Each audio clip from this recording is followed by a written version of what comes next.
Warqee koo meetii koo Yesuus qabeenya koo gaddisaa boqonnaa si ulfinni koo seenaa koo jijjiirtee waan maraanaa gootee hidhaanarraa hiitee naafeeffattee bakka jabbii kuuftee naafurraasiftee akka jabbii kuuftee warqee koo meetii koo Yesuus qabeenya koo gaddisaa boqonnaa si ulfinni koo seenaa koo jijjiirtee waan maraanaa gootee hidhaanarraa hiitee naafurraasiftee akka jabbii kuuftee naafurraasiftee akka jabbii kuuftee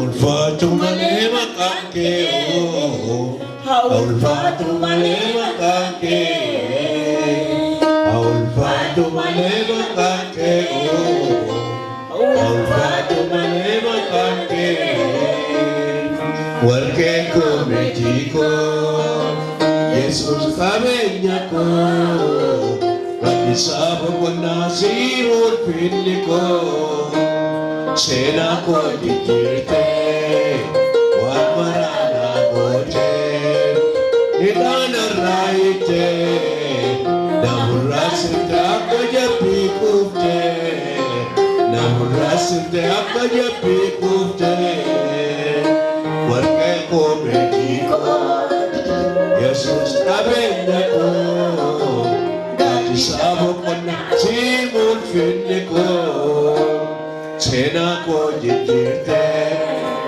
waan maraanaa gootee hidhaanarraa hiitee naafurraasiftee akka jabbii kuuftee naafurraasiftee akka jabbii kuuftee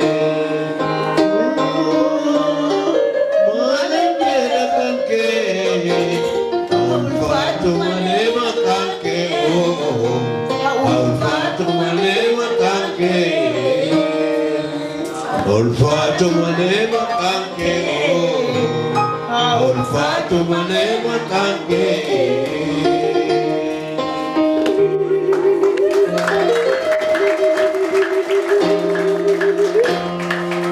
Galanni Waaqayyoof haa ta'u. Waaqayyoof haa ta'u. Kanaan addana burraanee addana gangalannee Waaqayyoon galanni isaaf haa ta'u.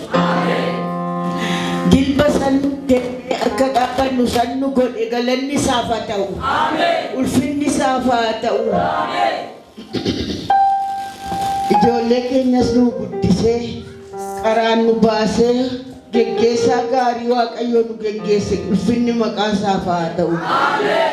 Akkasuma akkasitti godhe yoo barbaaddan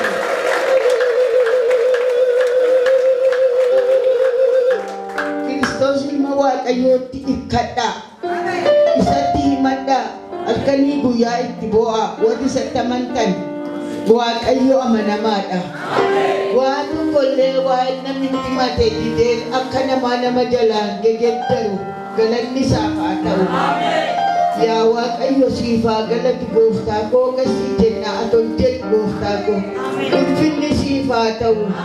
Ammallee mul'adhu ammallee guddannu gooftaa koo ati guddaadha ati mo'aadha yaa Waaqayyo doktorri caaluudhati qoricha nuu taate fayyina nuu taate yaa Waaqayyo irkiftee nu dhaabde galanni siif haa ta'u. Ulfinni siif haa ta'u. Bu'aa bayyii keessa dabarree har'a maqaa keenyarra geenye si haa galatu. Si haa galatu gooftaa galata malee maal si ilaanna ilillee malee maal si ilaanna.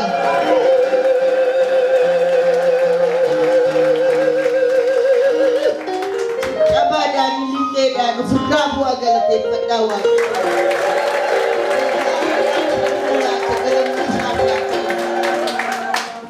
Har'ammoo gooftaa hidhaa hiittaa dhukkubsataa fayyiftaa goophoo qajeelchitaa lambee qulleessitaa lambadee barbaadda.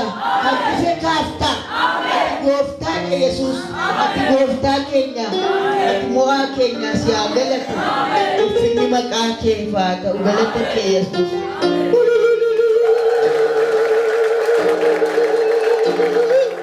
Maqaa Yesuus Kiristoosiin.